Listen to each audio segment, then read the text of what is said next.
start. Okay, this is Lati Review's review of Halo 3 ODST. And the first thing we're going to be talking about is the single player. Well, it's a tight story, and it's a well-crafted world, and I think it made from one of Bungie's best efforts to date, definitely. How they took a different approach on it. With the whole ODST Elite, the campaign. It was kind of short, I thought, also.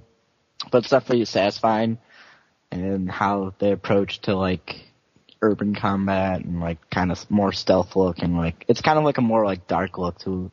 And the co-op in it makes you feel like you're actually in a squad, an ODST squad, moving around in the city. And you definitely can take two kinds of approaches to it. They make it so you can go stealth if you want, or you can just do it like your old Halo games and run and gun, but it definitely attracts all kind of people into this campaign, like they have always done.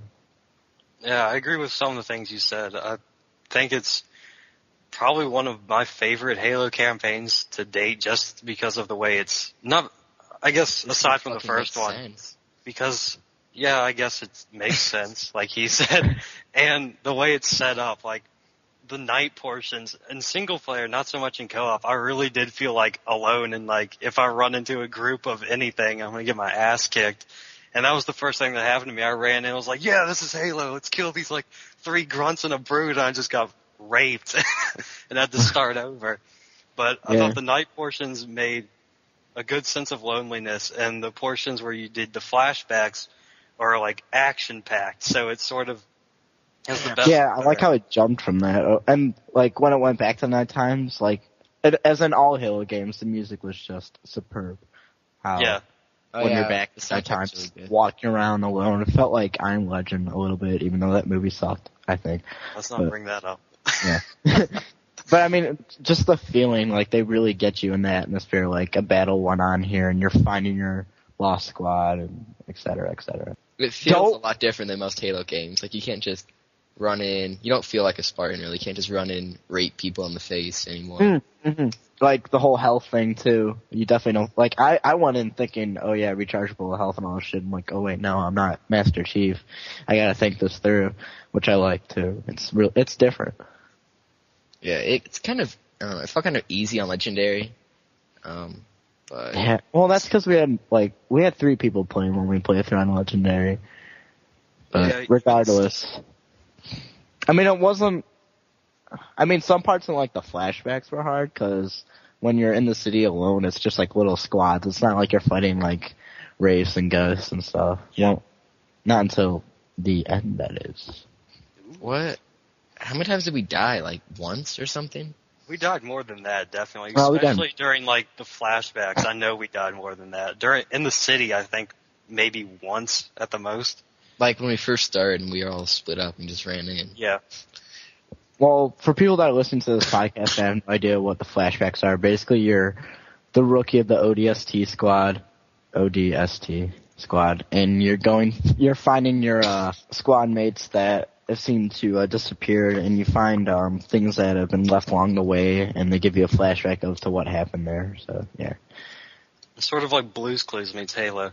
Yes, but I'm rated. That was an interesting way to do it. I mean, it kind of is, but you don't get flashbacks in Blue's Clues. You go Blue's Skidoo and Weekend 2. Technically, this is a Blue's Clues game. Basically, what Bungie should have called it was Halo Blue's Clues. Alright, so there was a second part of the first disc that I really enjoyed, which was the firefight. And firefight is sort of like Horde mode, only it's not Gears of War. And I think it's better in some ways and worse in some ways. What happens is after every... Oh my god, it's so confusing. Round? Yeah, let's just say round. After every round, it adds another skull. Round wave set. Yeah, round wave set. After every round, it adds another skull. And that skull either makes the enemy stronger or makes you weaker. And the ones that make you weaker are just ridiculous. The third skull you get to pretty much makes moving on impossible, I thought, which kind of ruined it. But some of the skull things are the enemy gets grenades and stuff like that. Oh my God, that's crazy. It's just, yeah, I know. It's just nice little touches they put in the firefight mode to keep it new and fresh. I thought it was actually pretty good. It was, but how they didn't have matchmaking with it, and how you could only play with like friends and stuff. I mean, No, I didn't even know that. Yeah. Well, there's one map that we didn't play that I really wanted to play, where you actually are in a warthog with your squad, and it's all just vehicles, and that's how that plays out. And we didn't play that map. Wait, there is? We need to do, yeah. And I just played one map. Oh yeah, we did only play that one map, but I think what it does is it pretty much takes all these epic battles that are in the game and condenses them down into like a challenge mode. So you still have like all the fun that you had in the single player, only now you can do it with your friends in like just a free for all mode pretty much. Or you can play co-op. Yeah, or you can go up. Okay, but player. But wait, we gotta explain something. Like, it's not how Horde works in Gears of War. Like, you have a set of lives, and your whole team shares that. Like, you get 7, I think, in the beginning, and after each round or wave or whatever it is, you get 2 back on. Or as many people. So once you pass the 5 rounds, you go on to the second wave. Then once you get through all 3 waves, you go to the second set. The second disc is all the multiplayer maps. It's the Halo 3 multiplayer experience, is what the disc says. And it pretty much replaces your old Halo 3 disc, and you play multiplayer off of this, and it comes with your like all the multiplayer maps you'll ever need, and nothing really changed there. They just added new maps, and I thought the maps could make you pay for more. They could if they wanted to, but they didn't. They might. They didn't. They won't. Yeah, they didn't. So nothing really changed there. There's not much to talk about. So let's get into final thoughts here real quick. All right, my final thoughts on Halo ODST. I thought for something that was started out being made as like pretty much a downloadable content, and they expanded it into a really solid single player. It's still fun co-op, just like Halo 3. Firefight's fun.